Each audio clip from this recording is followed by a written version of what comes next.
ஜனநாயகம் குறித்து பாடம் எடுக்கக்கூடிய திமுக, அதிமுக போன்ற திராவிட கட்சிகள் தாவேகா அரசை கவிழ்க்க ஏகப்பட்ட சதித்திட்டங்கள போட்டுட்டு வந்துட்டு இருக்காங்க. ஒரு சில விஷயங்கள் இப்போ லீக் ஆயிருக்கு. அதெல்லாம் பார்க்கும்பொழுது, ஜனநாயகம் அப்படின்ற அந்த ஒரு வார்த்தைய சொல்வதற்கு இந்த திராவிட கட்சிகளுக்கு தகுதி இருக்கா? அருகதை இருக்கா? அப்படின்ற மாரி தான் கேட்க தோணுது. தமிழகத்தின் முதலமைச்சராக திரு விஜய் அவர்கள் இருக்காரு. இந்த திராவிட கூட்டத்தால, இந்த திராவிட அரசியல்வாதிகளால கொஞ்சம் கூட தாங்கிக்கவே முடியல. எந்த ஒரு கல்யாண வீட்டுக்கு இந்த திமுக காரங்க போனாலும், கருமாதி வீட்டுக்கு போன மாரி ஓன்னு அழுது ஒப்பாரி வைக்கிறாங்க. இன்னும் 40 நாள் தான், இன்னும் 60 நாள் தான், இன்னும் 100 நாள் தான். அதுக்குள்ள இந்த ஆட்சியானது கவிழ்ந்துரும். இன்னும் 6 மாசத்துல இந்த தாவேகா அரசானது இருக்காது அப்படிங்கிற மாரி தொடர்ந்து தொடர்ந்து கத்திக்கிட்டே இருக்காங்க. முடிச்சிருவோம், கலைச்சிருவோம், கவுழ்த்துருவோம், ஒழிச்சிருவோம், புதைச்சிருவோன்னு கூவிக்கிட்டே இருக்காங்க. இந்த தமிழக மக்களுக்கு எந்த அளவு திமுக மற்றும் அதிமுக மீது வெறுப்பு இருந்திருந்ததுன்னா, எந்த ஒரு முன் அனுபவமுமே இல்லாத தாவேகான்ற ஒரு கட்சிக்கு, புதிய கட்சிக்கு இந்த மக்கள் வாய்ப்பு குடுத்திருப்பாங்க. இங்க இருக்கிற ஜனங்களால தேர்ந்தெடுக்கப்பட்ட ஒரு அரச, ஜனநாயகம், போலி ஜனநாயகம் பேசக்கூடிய இந்த திராவிட கட்சிகள் கவிழ்க்க சதி பண்றாங்க. விஜயனுடைய இந்த ஒரு தாவேகா அரசை கவிழ்ப்பதற்காக 1000 கோடி வரைக்கும் செலவு பண்றதுக்கு இவங்க ரெடியா இருக்காங்க. 1000 கோடி 1000 கோடி ஆல்ரெடி இருக்கக்கூடிய ஒரு அரசை கவிழ்ப்பதற்கு இவங்க 1000 கோடி ரூபாய் செலவு பண்றதுக்கு தயாரா இருக்காங்க. இந்த அரசை கவிழ்த்து இவங்க மறுபடியும் ஆளுங்கட்சியா வருவதற்கு 1000 கோடி ரூபாய் செலவு பண்றதுக்கு தயாரா இருக்காங்க. Just imagine. 1000 கோடி ரூபாய் செலவு பண்ணி ஒரு அரசை கவிழ்த்து இவங்க அந்த இடத்துக்கு ஆளுங்கட்சியா வரத்துக்கு துடிக்கிறாங்கன்னா, இவங்களுடைய இன்டென்ஷன் எப்படிப்பட்ட இன்டென்ஷனா இருக்கும் அப்படின்றத நீங்களே யோசிச்சு பார்த்துக்கோங்க. இதே திமுக, அதிமுக ஆளுங்கட்சியா இருக்கும் பொழுது, மக்கள் நல திட்டங்கள கொண்டு வாங்க. நீங்க தேர்தல்ல வாக்குறுதியா குடுத்த விஷயங்கள நிறைவேத்துங்கன்னு சொன்னா, மத்திய அரசு நிதியே குடுக்கல. மத்திய அரசு தமிழகத்தை வஞ்சிக்குது. தமிழர்கள வேணும்னே மத்திய அரசு ஒதுக்குது. குடுக்க வேண்டிய காச மத்திய அரசு குடுக்கிறதே இல்ல. நாம தமிழர்களா இருக்கோம் அப்படின்றதுனால இந்த மத்திய பாஜக அரசு, மத்திய பாஜக பாசிச அரசு வேணும்னே இப்படிப்பட்ட காரியங்கள் செய்றாங்க அப்படின்ற மாரி தொடர்ந்து அவதூறுகள் பரப்பிக்கிட்டே இருந்தாங்க. இவங்க தேர்தல்ல குடுத்த வாக்குறுதிய நிறைவேத்துங்கன்னு சொன்னா கூட நிறைவேத்தல. இந்த பழைய ஓய்வூதிய திட்டம் இருக்கு இல்லையா? அத நிறைவேத்துங்கன்னு சொல்லும்பொழுது அவங்க என்ன சொன்னாங்க? நடக்காது. பெட்ரோல், டீசல் விலைய நாங்க கம்மி பண்ணுவோம்னு சொன்னாங்க. திமுக தேர்தல வின் பண்ணதுக்கு அப்புறமா எப்ப கம்மி பண்ண போறீங்கன்னு கேட்டா, திமுகவின் அமைச்சர் என்ன சொன்னாரு? வாய்ப்பே கிடையாதுன்னுட்டு. அதே மாரி கடைசி வரைக்கும் இந்த சிலிண்டருக்கு ரூ. 100 மானியம்னு சொன்னாங்க இல்லையா? அந்த மானிய தொகைய இந்த திமுக அரசு குடுத்தாங்களா? இல்ல. இப்ப என்னடான்னா, இந்த தாவேகா அரசை கவிழ்ப்பதற்காக இவங்க எல்லாருமே ஒண்ணா சேர்ந்து ரூ. 1000 கோடி வரைக்கும் செலவு பண்றதுக்கு தயாரா இருக்காங்க. ரூ. 1000 கோடி செலவு பண்றதுக்கு தயாரா இருக்காங்க. இருக்கிற போதையிலேயே ரொம்ப ரொம்ப மோசமான ஒரு போதை பழக்கம் என்னன்னா, அதிகார போதை தான். அதிகார போதை இருக்கு இல்லையா? அதுதான் ரொம்ப ரொம்ப மோசமான கெட்ட பழக்கம். தாவேகான்ற ஒரு கட்சி ஆட்சி அதிகாரத்துக்கு வந்ததுக்கு அப்புறமா இந்த ஒரு அரச நாம எப்படியாச்சும் கவிழ்க்கணும்னு சொல்லி திமுக ஏகப்பட்ட திட்டங்கள போட்டிருந்தாங்க. அண்ட் ஆல்சோ அதிமுகவும் ஏகப்பட்ட திட்டங்கள போட்டுட்டு வந்துட்டு இருந்தாங்க. பட் பெருசா எதுவுமே அவங்களுக்கு கை குடுக்கவே இல்ல. இப்போ சமீபத்தில பார்த்தீங்கன்னா, நெறைய பேர கைது செஞ்சிருக்காங்க. ஏன்? தாவேகா அரசை கவிழ்ப்பதற்கு அவங்க சதி திட்டம் போட்டிருக்காங்க. தாவேகாவின் எம்.எல்.ஏக்கள ராஜினாமா பண்ண வைக்கிறதுக்கு ஏகப்பட்ட பணமானது விளையாடிருக்கு. ஏகப்பட்ட கோடிகள் பேரம் பேசப்பட்டிருக்கு அப்படிங்கிற ஒரு குற்றச்சாட்டுக்காக. தாவேகாவின் சட்டமன்ற உறுப்பினர்கள் இருக்காங்க இல்லையா? அவங்கள வச்சே தாவேகா அரசை கவிழ்ப்பதற்காக ஃபர்ஸ்ட் இந்த திமுக ஒரு திட்டம் ஒண்ணு போட்டிருந்தாங்க. அதுதான் பிளான் ஏ. பட் அந்த ஒரு திட்டமானது பெருசா செல்ப் எடுக்கவே இல்ல. அவங்களே மாட்டிக்கிட்டாங்க. அந்த ஒரு திட்டம் அவங்களுக்கே பேக் ஃபயர ஏற்படுத்தியிருக்கு. ஸோ இப்போ இவங்க எல்லாருமே பிளான் பிய கையில எடுத்திருக்காங்க. தாவேகாவுக்கு சிங்கிள் மெஜாரிட்டி அப்படிங்கிறது இல்ல. உண்மதான். சிங்கிள் மெஜாரிட்டில தாவேகா அரசு இல்ல. கூட்டணி கட்சியுடைய துணையோட தான் தாவேகா அரசு ஆட்சி அமைச்சிருக்கு. தாவேகா கிட்ட 107 சட்டமன்ற உறுப்பினர்கள் மட்டும் தான் இருக்காங்க. சோ இந்த 107 தாவேகா எம்.எல்.ஏக்கள் இருக்காங்க இல்லையா? இந்த 107 தாவேகா எம்.எல்.ஏக்கள்ல அட்லீஸ்ட் ஒரு 10 எம்.எல்.ஏக்கள ராஜினாமா பண்ண வைக்கணும். எப்படியாச்சு எதாச்சும் செஞ்சும் இவங்கள ராஜினாமா பண்ண வைக்கணும் அப்படின்ற ஒரு முனைப்புல இந்த திமுக, அதிமுக இருக்குன்ற மாரி செய்திகள் வருது. இந்த 10 எம்.எல்.ஏக்கள ராஜினாமா பண்ண வைக்கிறதுக்காக 1000 கோடி ரூபாய் வரைக்கும் செலவு பண்றதுக்கு தயாரா இருக்காங்களாமா. வெறும் அந்த 10 எம்.எல்.ஏக்கள ராஜினாமா பண்ண வைக்கிறதுக்கு மட்டும் கிடையாது. அதுக்கப்புறமா இவங்களுக்குன்னு ஆதரவுகள்லாம் வாங்கணும் இல்லையா? மத்தவங்க கிட்டலாம் கேட்டு கேட்டு வாங்கணும் இல்லையா? அதுக்காகவும் சேர்த்து கிட்டத்தட்ட 1000 கோடி ரூபாய் வரைக்கும் செலவு பண்றதுக்கு இவங்க தயாரா இருக்காங்க. எடப்பாடி பழனிசாமியுடைய மகன் மிதுன் நினைக்கிறேன் அவர் பேர். மிதுன் பழனிசாமி அவருக்கும் இப்போ உதயநிதி ஸ்டாலின் இருக்கார் இல்லையா? அவருக்கும் ஒரு நல்ல நட்புறவு இருக்கு அப்படின்ற மாரி சொல்றாங்க. தமிழகத்துல மொத்தம் 234 சட்டசபை தொகுதிகள் இருக்கு. ஓகேங்களா? இந்த 234ல 7 சட்டசபை தொகுதிகளானது காலியா இருக்கு. அதாவது அங்க இடைத்தேர்தல் நடக்க போகுது. இதே நேரத்துல தாவேகாவின் 10 எம்.எல்.ஏக்கள ராஜினாமா பண்ண வச்சாங்கன்னா, அந்த 7 கூட இந்த ஒரு 10ம் சேர்ந்து மொத்தம் 17 காலி சட்டமன்ற தொகுதிகளானது இருக்கும். 234 தொகுதிகள்ல மெஜாரிட்டி காமிக்கிறவங்க தான் ஆளுங்கட்சியா இருக்க முடியும். 234 இதுல பார்த்தீங்கன்னா 17 தொகுதிகள் காலியா இருக்கு. ஸோ 17 தொகுதிகள இதுல கணக்குல எடுத்துக்க மாட்டாங்க. இந்த 217 தொகுதிகள் அப்படின்ற மாரி தான் கணக்குல எடுப்பாங்க. 217 தொகுதிகள்ல மெஜாரிட்டி அப்படின்றது 109. ஓகேங்களா? 109 அப்படிங்கிற அந்த ஒரு மெஜாரிட்டிய எந்த கட்சி இல்ல எந்த கூட்டணி காட்டுதோ, அவங்க தான் ஆளுங்கட்சியா வர முடியும். இப்போ திமுக கிட்ட பார்த்தீங்கன்னா 59 சட்டமன்ற உறுப்பினர்கள் இருக்காங்க. அதிமுக கிட்ட 41 சட்டமன்ற தொகுதிகள் இருக்காங்க. அதுக்கப்புறமா பாமக, தேமுதிக, அப்புறம் இன்னும் ஒரு சில எம்.எல்.ஏக்கள், அப்புறம் திமுக கூட்டணியில இருந்து தாவேகாவுக்கு வெளியில இருந்து சப்போர்ட் பண்றாங்க இல்லையா? அவங்களுடைய ஆதரவுகள். அது எல்லாத்தையுமே இவங்களுடைய கூட்டணிக்கு இந்த திமுக, அதிமுக இவங்களுடைய கூட்டணிக்கு சப்போர்ட் பண்றதுக்கான வேலைகளை இவங்க பார்த்துட்டு வந்துட்டு இருக்காங்க. இதுல பாஜக கிட்ட ஒரு எம்.எல்.ஏ இருக்கு. ஓகேங்களா? பாஜக கிட்ட ஒரு எம்.எல்.ஏ இருக்கு. பாஜக இந்த திமுக, அதிமுகவுடைய சதி திட்டத்துக்கு சப்போர்ட் பண்ணாங்கன்னு வச்சுக்கோங்களேன். இந்த ஒரு சதி திட்டத்துக்கு ஒரு ஹெல்ப்ஃபுல்லா இருக்கும். பாஜக உதவி பண்ணும் அப்படின்ற மாரிலாம் நெனச்சிட்டு இருந்தாங்க. பட் இங்க ஃபேக்ட் என்னன்னு பார்த்தீங்கன்னா, பாஜக, திமுக கூட கூட்டணிக்கு போனாங்கன்னா, திமுகவுடைய பிரதான கூட்டணி கட்சிகளா இருக்கக்கூடிய இந்த விசிக, கம்யூனிஸ்ட் கட்சிக்காரங்க இவங்க யாருமே திமுகவுக்கு சப்போர்ட் பண்ண மாட்டாங்க. ஸோ, அவங்களுடைய சப்போர்ட் வராம இருந்ததுன்னா, கண்டிப்பா நாம தோத்துருவோன்னுட்டு, பாஜகவின் உதவி எங்களுக்கு தேவையில்ல அப்படின்ற மாரி இந்த திமுக, அதிமுக இவங்க பேசிட்டு வந்துட்டு இருக்காங்க. ஃபர்ஸ்ட் பாஜக உதவி பண்றேன்னு எந்த ஒரு இடத்துலயுமே சொல்லவே இல்லையே! தாவேகா அரசை கவிழ்ப்பதற்கு பாஜக உதவி பண்ணும்னு எந்த ஒரு இடத்துலயுமே பாஜக காரங்க சொல்லவே இல்லையே! ஓகே. இதெல்லாம் ஒரு பக்கம் இருக்கட்டும். நம்ம இத பத்திலாம் பின்னாடி பார்க்கலாம். இந்த திமுக, அதிமுக இவங்க பிளான் பிய செயல்படுத்த ரெடியா இருக்காங்கன்னு சொல்லியிருந்தேன் இல்லையா? அந்த பிளான் பி என்னன்னா, அடுத்த 6 மாசத்துக்குள்ள அடுத்த 6 மாசத்துக்குள்ள தாவேகால இருக்கக்கூடிய ஒரு 10 எம்.எல்.ஏக்கள ராஜினாமா பண்ண வச்சாங்கன்னு வச்சுக்கோங்களேன், சட்டப்பேரவையில நம்பிக்கையில்லா தீர்மானத்த கொண்டு வந்து தாவேகா அரசை கவிழ்ப்பதற்கான சாத்தியக்கூறுகள் அதிகமாவே இருக்கு. 10 எம்.எல்.ஏக்கள ராஜினாமா பண்ண வச்சுட்டாங்கன்னா, தாவேகா அரசை கவிழ்த்திடலாம், ஈஸியா கவிழ்த்திடலாம் அப்படின்ற ஒரு திட்டத்தோட தான் இவங்க செயல்படுறாங்க. எப்படியாச்சும் நம்பிக்கையில்லா தீர்மானத்த கொண்டு வந்து திமுக, அதிமுக ஒண்ணா சேர்ந்து ஆட்சி அமைக்கணும் அப்படின்ற மாரி ரொம்ப ரொம்ப மும்முரமா வேலைகள பார்த்துட்டு வந்துட்டு இருக்காங்க. திமுக வந்து பார்த்தீங்கன்னா, பவர்ல இருக்கும். அதாவது முதலமைச்சரா அவங்க இருப்பாங்க. அதுக்கப்புறம் அதிமுக மற்ற கூட்டணி கட்சிகளுக்கு, அதாவது திமுக, அதிமுகவுடைய இந்த ஒரு சதி திட்டத்துக்கு சப்போர்ட் பண்ணக்கூடிய மற்ற கட்சிகளுக்கு அமைச்சரவையில இடம் தருவோம் அப்படின்ற மாரியும் பேசிட்டு வந்துட்டு இருக்காங்களாமா. இப்போ 10 தாவேகா எம்.எல்.ஏக்கள் ராஜினாமா பண்ணிட்டாங்கன்னு வச்சுக்கோங்களேன். தாவேகா கிட்ட வெறும் 97 சட்டமன்ற உறுப்பினர்கள் மட்டும் தான் இருப்பாங்க. அது மெஜாரிட்டி கிடையாது. 109 யார் கையில வச்சிருக்காங்களோ, 109 சீட்டு யார் கையில வச்சிருக்காங்களோ, 109 ஓகேங்களா? 109 சீட்டு யார் கையில வச்சிருக்காங்களோ, அவங்க தான் ஆட்சி அமைப்பாங்க. இந்த விஷயத்த எப்படியாச்சும் நாம செயல்படுத்தணும் அப்படிங்கிறதுக்காக திமுக, அதிமுக, திமுகக்கு அதிமுகவுக்கு சப்போர்ட் பண்ணக்கூடிய சின்ன சின்ன கட்சிகள் இவங்க எல்லாருமே பம்பரம் மாரி சுத்தி சுத்தி வேலை பார்த்துட்டு இருக்காங்க. இந்த நம்பிக்கையில்லா தீர்மானத்தின் மூலியமாக தாவேகா அரச கவிழ்த்ததுக்கு அப்புறமா 17 சட்டமன்றங்கள் காலியா இருக்கு இல்லையா? அங்க இடைத்தேர்தல வச்சு, அதுல ஒரு 10 சீட்ட நம்ம வின் பண்ணிட்டோம்னா, நம்மளுடைய கூட்டணியானது ரொம்ப ரொம்ப ஸ்ட்ராங்கா இருக்கும். மெஜாரிட்டியோட நம்ம ஆட்சி பண்ணலாம் அப்படின்ற ஒரு திட்டமும் இவங்களுடைய இந்த ஒரு பிளான்ல இருக்கு. இது மாதிரியான விஷயங்கள் பின்னாடி நடந்துட்டே இருக்கு. தாவேகா அரசுக்கு எதிராக ஏகப்பட்ட சதி திட்டங்கள் போயிட்டு தான் இருக்கு அப்படிங்கிற எல்லா விஷயத்தையுமே தாவேகா அரசு ஸ்மெல் பண்ணியிருக்கு. அண்ட் இவங்களும் இவங்க தரப்புல இருக்கக்கூடியவர்கள பாதுகாப்பா வச்சுக்கிறதுக்கு என்னெல்லாம் பண்ணணுமோ எல்லாமே பண்ணிட்டு தான் வந்துட்டு இருக்காங்க. ஃபுல் அலர்ட்டா விஜயும் இருக்காரு. ஒரு 2, 3 டேஸ் முன்னாடி பார்த்தீங்கன்னா, திமுக, அதிமுக, பாஜக இவங்க 3 பேருமே ஒண்ணா கூட்டணி அமைப்பாங்க அப்படின்ற மாதிரியான செய்திகள் வந்துட்டு இருந்தது. நீங்களும் கண்டிப்பா பார்த்திருப்பீங்க. பாண்டே அவர்கள் கூட பேசியிருந்தாரு. பட் அது மாதிரியான விஷயங்கள் நடக்கிறதுக்கு வாய்ப்பே கிடையாது. கண்டிப்பா பாஜக அப்படிப்பட்ட ஒரு விஷயத்த பண்ணவே மாட்டாங்க. அதிமுக கூட இருக்காங்கன்னா, அதுக்கு சில ரீசன்ஸ்லாம் இருக்கு. பட் கண்டிப்பா திமுக பக்கம் போறதுக்கான வாய்ப்பு அப்படின்றது கிடையவே கிடையாது. ஒரு 6 வருஷம், 7 வருஷத்துக்கு முன்னாடி இவங்க நினைச்சிருந்தாங்கன்னா, திமுக கூட கூட்டணி வச்சிருக்கலாம். பட் ஸ்டாலின் அவர்கள் பார்த்தீங்கன்னா, டே 1ல இருந்து ஆன்டி பிஜேபி அப்படின்ற ஒரு ஸ்டாண்ட்ல தான் நின்னுட்டு இருந்தாரு. எக்காரணத்தை கொண்டும் நாங்க பாஜக பக்கம் போயிட மாட்டோம் அப்படின்ற மாரியான ஒரு ஸ்டாண்ட்ல தான் ரொம்ப ஸ்ட்ராங்காவே அவர் நின்னுட்டு இருந்தாரு. இந்த காலகட்டங்கள்ல, அதாவது ஸ்டாலின் அவர்கள் கையில திமுக இருந்தது இல்லையா? இந்த ஒரு காலகட்டங்கள்ல கருணாநிதி அவர்கள் பவர்ல இருந்திருந்தாருன்னா, அவர் ஒரு ஆக்டிவ் பொலிட்டிஷியனா இருந்திருந்தாருன்னா, கண்டிப்பா ஸ்டாலின் மாரிலாம் அவரு செஞ்சிருக்கவே மாட்டாரு. ரொம்ப ஈஸியா இந்த வேலைகள முடிச்சிருப்பாரு. பாஜக கிட்ட போய் சேர்ந்திருப்பாரு. பாஜக கூட கூட்டணி வச்சிருப்பாரு. அழகா பாஜக கூட கூட்டணி வச்சுக்கிட்டு, சென்ட்ரல்ல மினிஸ்ட்ரீஸும் வாங்கியிருப்பாரு. பட் அப்படிப்பட்ட ஒரு சாதுரியம் பார்த்தீங்கன்னா, ஸ்டாலின் கிட்ட இல்ல அப்படின்ற மாரி தான் எல்லாருமே சொல்றாங்க.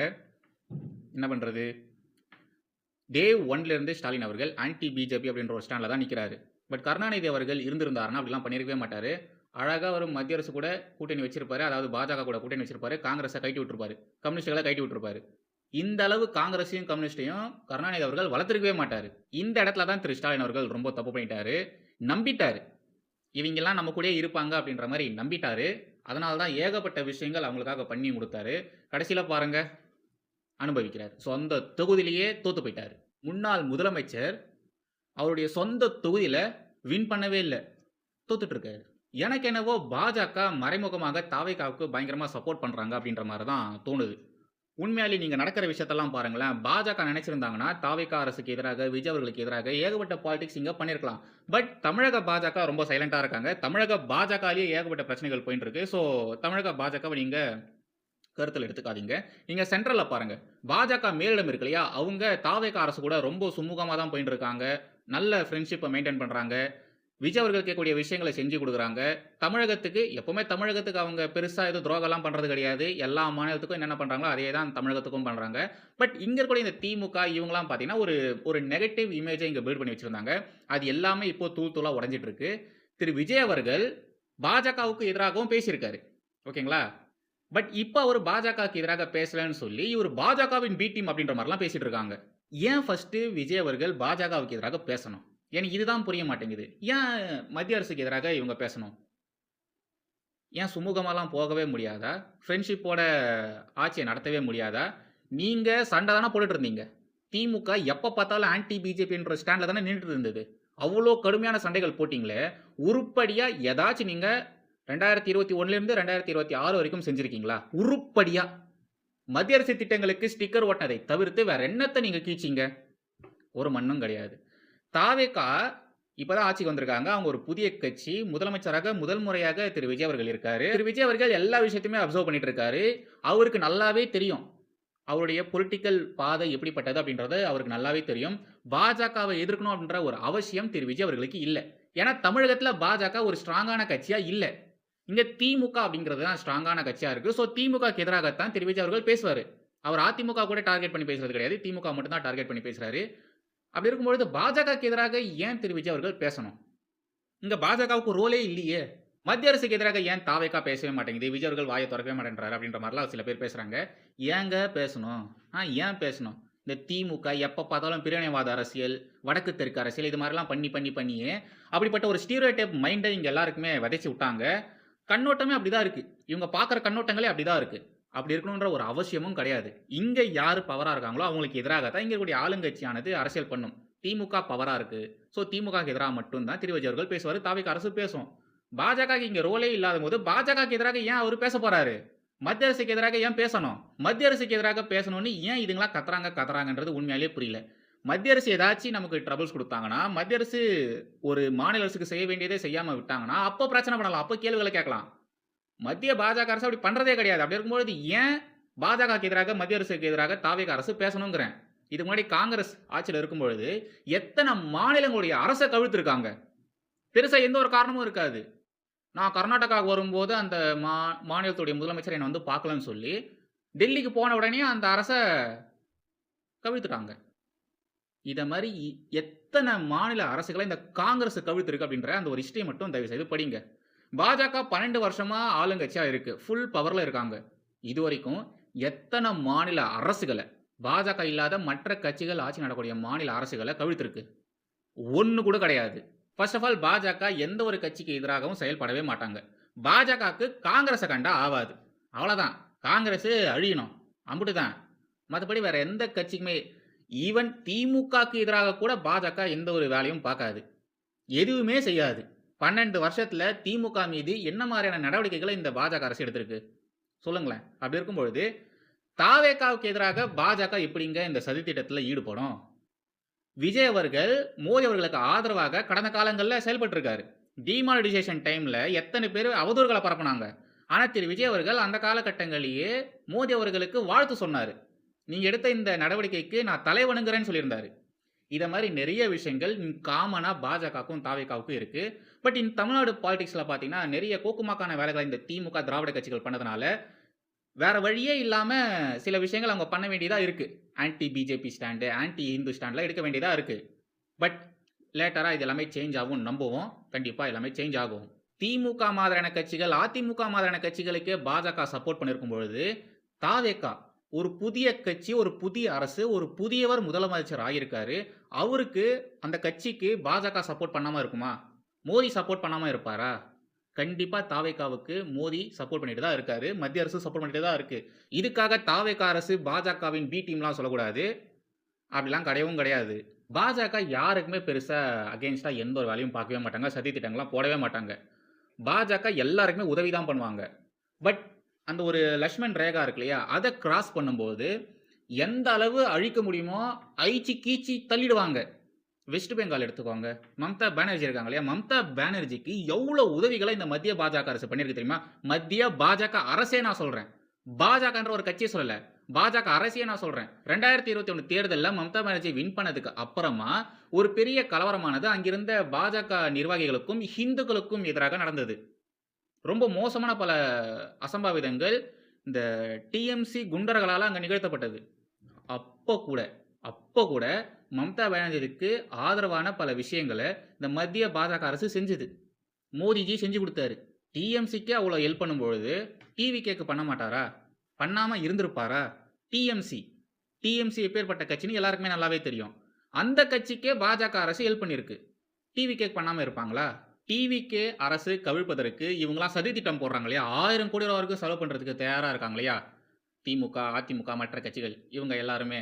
இந்த ஒரு விஷயத்துக்கு எதிராக தாவேகா ஏதாச்சும் செய்ய விரும்புனாங்கன்னா, இல்ல விஜய் அவர்களுக்கு ஏதாச்சும் உதவிகள் தேவைப்பட்டதுன்னா, இவங்க மத்திய அரசு கிட்ட உதவிய கேட்டாங்கன்னா, கண்டிப்பா மத்திய அரசு, மோடிஜி, தாவேகா அரசுக்கு அவங்களுக்கு தேவையான உதவிகள பண்ணி குடுப்பாங்க.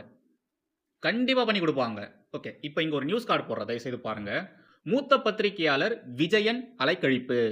தாவேகா ஆட்சியை கவிழ்க்கும் சதியில் ஈடுபட்டதாக கைது செய்யப்பட்ட யூடியூபர் திருநாவுக்கரசனுடனான வாட்ஸ்அப் உரையாடல்களின் அடிப்படையில் மூத்த பத்திரிகையாளரும் புதிய தலைமுறை முதுநிலை ஆசிரியருமான விஜயனிடம் தமிழக காவல்துறையினர் விசாரணை செய்தனர். தனக்கு தெரிந்த விஷயங்களை தெரிவித்த பின்னரும் 2 நாட்கள் விசாரணை என்ற பெயரில் விஜயனை போலீசார் அலைக்கழித்ததற்கு அரசியல் கட்சி தலைவர்களும் பத்திரிகையாளர் சங்கங்களும் கடும் கண்டனத்தை தெரிவித்துள்ளன. இவன் பேர் என்ன? விஜயன். இவர் என்ன யோகியவானா, உத்தம சீலனா? ஃபர்ஸ்ட் தமிழக ஊடகங்கள்ல இருக்கக்கூடிய ஊடகவாதிகள் யாருமே யோகியவான்கள் கிடையாது. இவனுங்க எல்லாருமே அறிவாலயத்துடைய கொத்தடிமைகள் தான். திமுகவின் அஜெண்டாவ தலையில தூக்கின்னு சுமக்கிறவங்க தான். திமுக சொல்லக்கூடிய விஷயங்கள பரப்புறவனுங்க தான் இவனுங்க எல்லாருமே. கூட நிக்கிறவனுங்கலாம் யாருன்னு பாருங்களேன். இந்த கருப்பர் கூட்டம்னு ஒண்ணு இருந்தது இல்லையா?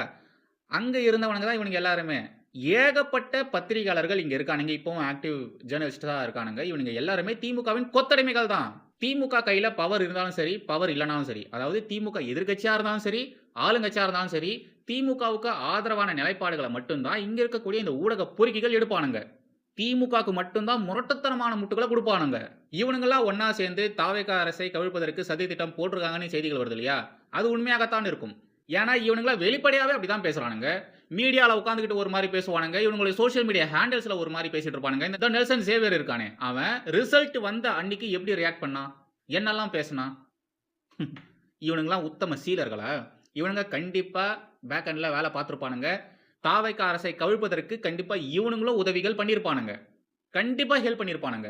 சொல்லி வச்ச மாரி இவனுக்கு சப்போர்ட் பண்ணி ஏகப்பட்ட திக, திமுக, அதிமுக தலைவர்கள் பேசிட்டு வந்துட்டு இருக்காங்க. இத மாரிலாம் நீங்க பண்ணக்கூடாது. ஒரு ஊடகவாதி மீது இப்படிப்பட்ட நடவடிக்கைலாம் நீங்க எடுக்கக்கூடாது அப்படின்ற மாரிலாம் பேசிட்டு இருக்கானுங்க. இவன் ஊடகத்துல வேலை பார்க்கறதுனால ஊடகவாதியா? ஊடகவாதிகளுக்குன்னு ஒரு தர்மம் இருக்கு, அறம் இருக்கு. அத எவனாச்சும் ஒருத்தனாச்சும் ஃபாலோ பண்றானா? எவனாச்சும் ஒருத்தன் ஒரே ஒரு நேர்மையான ஊடகவாதிய காட்டுங்களேன் பார்க்கலாம். தாவேகா அரசை கவிழ்ப்பதற்கு இவனுங்க போட்டிருக்கக்கூடிய அந்த ஒரு திட்டத்துக்கு பேர் என்ன தெரியுமா? ஆப்பரேஷன் மேகாலயா. ஆப்பரேஷன் மேகாலயா அப்படின்ற ஒரு கோட் வேர்ட யூஸ் பண்ணி தான் திருநாவுக்கரசு, இந்த விஜயன், இன்னும் ஒரு சில பேர்லாம் பார்த்தீங்கன்னா பேசியிருக்காங்க. அந்த ஒரு சாட் அது எல்லாத்தையுமே அனலைஸ் பண்ணதுக்கு அப்புறமா தான் இவன் மேல நடவடிக்கை எடுத்திருக்காங்க. கோட் வேர்ட் யூஸ் பண்ணி பேசியிருக்கானுங்க. இது மாரிலாம் பண்ணலாம், அது மாரிலாம் பண்ணலாம் அப்படின்ற மாதிரியான விவகாரங்கள கோட் வேர்ட் யூஸ் பண்ணி பேசியிருக்காங்க. திருநாவுக்கரசு ஃபர்ஸ்ட் மாட்டுனாரு. முன்னுக்கு பின் முரணான பல தகவல்களை இவங்க வாய் வழியா பேசுறாங்க. ஆனா இவங்களுடைய மொபைல் ஃபோன்ஸ்ல இவங்களுடைய சாட், இவங்களுடைய ஃபோன் கால்ஸ்லாம் அனலைஸ் பண்ணும்போது வேற மாரி இருக்கு அப்படின்ற மாதிரியான ஒரு குற்றச்சாட்டும் இப்ப எடுத்து வச்சிருக்காங்க. இந்த வழக்குடைய விசாரணையானது இன்னும் டீப்பா போயிட்டு இருக்கு. இவன் இப்பேற்பட்ட வேலைய பார்த்திருக்கான்னு சொல்லி இவன தூக்கின்னு போய் விசாரணை பண்ணாங்க இல்லையா? உடனே இங்க இருக்கக்கூடிய இந்த திராவிட ஊடக பொறுக்கிகள் சங்கம் இது ஆக்டிவேட் ஆயிடுச்சு. ஊருக்கு 4 வருத்தப்படாத வாலிபர் சங்கம் மாரி ஏகப்பட்ட பத்திரிகையாளர்கள் சங்கம் இங்க இருக்கு. இவன விசாரணை பண்றாங்க அப்படின்ற ஒரு செய்தி வந்ததுக்கு அப்புறமா எல்லாருமே ஆக்டிவேட் ஆயிட்டானுங்க. எல்லாருமே சொல்லி வச்ச மாரி தாவேகா அரசுக்கு எதிராக, தமிழக காவல்துறைக்கு எதிராக பேசிட்டு வந்துட்டு இருக்கானுங்க. ரொம்ப கடுமையாவே பேசிட்டு வந்துட்டு இருக்கானுங்க. இப்ப நக்கீரன். இவன்லாம் பேசிட்டு இருக்கான். ஏன்டா உனக்கெல்லாம் பேசுறதுக்கான அருகதை இருக்காடா? விஜய் முதலமைச்சர் ஆனதுக்கு அப்புறமா நீ அழுது வீடியோ போட்டவன்டா. உன்ன மாரியான நபர்கள் தாவேகா அரசை கவிழ்ப்பதற்கு எதுவுமே செய்யலன்னு சொல்லும்பொழுது தான் எங்களால நம்ப முடியாது. கண்டிப்பா நீங்க எல்லாருமே இந்த சதி திட்டத்துல ஈடுபட்டிருப்பீங்க. இந்த விஜயன மட்டும் கிடையாது. நக்கீரனையும் புடிச்சு விசாரிக்கணும். அந்த நக்கீரன் வாவாலையும் புடிச்சு விசாரிக்கணும். கார்த்திகை செல்வன் இவனுங்களா இருக்கானுங்களா, இவனுங்களையும் நீங்க கஸ்டடியில எடுத்து விசாரிக்கணும். ஏன்னா இவனுங்க சாதாரண ஊடகவாதிகள் கிடையாது. இவனுங்க 1ஆம் நம்பர் அறிவாலய கொத்தடிமை ஊடக பொறுக்கிகள். கண்டிப்பா இவனுங்க ஏதாச்சும் ஒரு விஷயத்த பேக் எண்ட்ல பண்ணியிருப்பானுங்க. இவனுங்களையும் சேர்த்து விசாரணை பண்ணுங்க. ஆபரேஷன் மேகாலயான்னு சொல்லியிருந்தேன் இல்லையா? ஆபரேஷன் மேகாலயா அப்படின்றது தாவேகா அரசை கவிழ்ப்பதற்கான ஒரு கோட்வேர்டு தான் அப்படின்றத தமிழக காவல்துறை ஊர்ஜிதப்படுத்தியிருக்கு. இவனுங்க தாவேகா அரசை கவிழ்ப்பதற்காக தான் இப்படிப்பட்ட ஒரு பேரை அந்த ஆபரேஷனுக்கு வச்சிருக்கானுங்க அப்படின்ற மாதிரி காவல்துறை சொல்றாங்க. இந்த ஆபரேஷனுக்கு கீழே, ஆபரேஷன் மேகாலயாக்கு கீழே தாவேகா அரசுல இருக்கக்கூடிய ஒரு 15 எம்எல்ஏக்களை நம்ம பக்கம் கூட்டிட்டு வரணும். அப்படி இல்லைன்னா அவங்கள ராஜினாமா பண்ண வைக்கணும் அப்படிங்கிற வேலையை இவனுங்க பார்த்துருக்கானுங்க. அந்த விசாரணையிலேயே ஏகப்பட்ட விஷயங்கள் அவங்க கண்டுபிடிச்சிருக்காங்க. அண்ட் தமிழக காவல்துறை அதை ஃபுல் டீட்டெயிலாகவே பார்த்தீங்கன்னா ரிப்போர்ட்டாகவே சப்மிட் பண்ணியிருக்காங்க. சைபர் ஃபாரன்சிக்ல இருந்து, அதுக்கப்புறம் இவனுங்கள விசாரணை பண்ண விஷயங்கள் இருந்து, அப்புறம் இவனுங்க பேசின விஷயங்கள் எந்த காலகட்டங்களில் பேசியிருக்கானுங்க, அந்த காலகட்டங்களில் இவனுங்க எங்கெங்க இருந்திருக்கானுங்க அப்படின்ற மாதிரியான எல்லா விஷயத்தையுமே காவல்துறை சப்மிட் பண்ணியிருக்கு. ஊத்தாங்கரை தொகுதி தாவேகா எம்எல்ஏவான திரு இளையராஜா அவர்கள், அவர் தான் ஃபர்ஸ்ட் இந்த ஒரு கம்ப்ளைண்ட்டே ஃபைல் பண்ணுறாரு. இதை மாதிரி எங்ககிட்ட வந்து பேரம் பேசுகிறாங்க, ராஜினாமா பண்ணுறதுக்கான பிளான்லாம் வந்து பார்த்தீங்கன்னா இவங்க பேசிகிட்டு இருக்காங்க, என்னையும் ராஜினாமா பண்ண சொல்லியிருக்காங்க, அதுக்கு விலை பேசியிருக்காங்க, இவ்வளோ கோடி தரேன் அவ்வளோ கோடி தரேன்னு பேசியிருக்காங்க அப்படின்ற மாதிரியான ஒரு கம்ப்ளைண்ட்டை இவர் போலீஸ்கிட்ட கொடுக்குறாரு. அதுக்கப்புறமாகத்தான் அந்த ஒரு புகாரின் அடிப்படையில் தான் திருநாவுக்கரசை கைது பண்ணியிருக்காங்க. அவனை கைது பண்ணதுக்கப்புறமா இந்த ஃபோனு, லேப்டாப்பு, டேப் இது எல்லாத்தையுமே அனலைஸ் பண்ணும்பொழுது அவன் யார் கூடலாம் பேசியிருக்கான், என்னெல்லாம் பேசியிருக்கான், என்ன கோடுவடு கீழே பேசியிருக்கா அப்படின்ற எல்லா விஷயத்தையுமே அனலைஸ் பண்ணியிருக்காங்க. அதில் தான் இந்த விஜயன் வந்து சிக்கியிருக்கான். அதனால தான் விஜயனையும் விசாரணை பண்ணியிருக்காங்க. இவனை விசாரணை பண்ணதே தப்பு, எப்படி நீங்கள் விசாரணை பண்ணலாம் அப்படின்ற மாதிரி இந்த பத்திரிகையாளர்கள், இந்த வருத்தப்படாத வாலிபர் சங்கத்தை சேர்ந்த இந்த பொறுக்கி அறிவாலய கொத்தடிமை ஊடக பொறுக்கிகள் இப்படிலாம் பேசிட்டு வந்துட்டு இருக்கானுங்க. ஏன்டா டேய், அவன் மேலே வச்சிருக்கக்கூடிய குற்றச்சாட்டு என்ன, அதுக்கு பதில் சொல்லுங்கடானா, எப்படி நீங்கள் ஒரு பத்திரிகையாளர் மீது இப்படிப்பட்ட அராஜக போக்க கையாளலாம்னு பேசிட்டு இருக்கீங்க? பத்திரிகையாளர்கள்னா நான் உங்களுக்கு எக்ஸ்ட்ராவாக 2-3 கொம்பு முளைச்சிருக்கா? ஒரு மயிரும் இல்லை தானே? அப்புறம் என்ன, மூட்டு ஒழுங்கா ஒத்துழைப்பு கொடுங்கடா. இவனுங்க பண்ணக்கூடிய இந்த வேலை இருக்கு இல்லையா, ஒரு அரசை கவிழ்ப்பதற்கு சதி திட்டம் போடுறாங்க இல்லையா, இது சாதாரண குற்றமே கிடையாது. ஸ்ரீலங்கா, பங்களாதேஷ், நேபாளம்ல எப்படி அங்கே அரசை கவிழ்த்தாங்க, அந்த ஒரு காரியத்துக்கும் இவனுங்க இங்கே பண்ணக்கூடிய இந்த ஒரு காரியத்துக்கும் பெருசாக எந்த ஒரு வித்தியாசமும் கிடையாது. அவனுங்க நாட்டை நாசம் பண்ணுறதுக்கு அப்பேற்பட்ட ஒரு வேலையை பார்த்துருக்கானுங்க. இங்கே இவனுங்க மாநில அரசை கவிழ்ப்பதற்கு இப்படிப்பட்ட வேலைகளை பார்க்குறாங்க. சரி, தாவேகா அரசை கவிழ்த்ததுக்கு அப்புறமா யார் வர போகிறாங்க? திமுக. திமுக யோகியமான கட்சியா?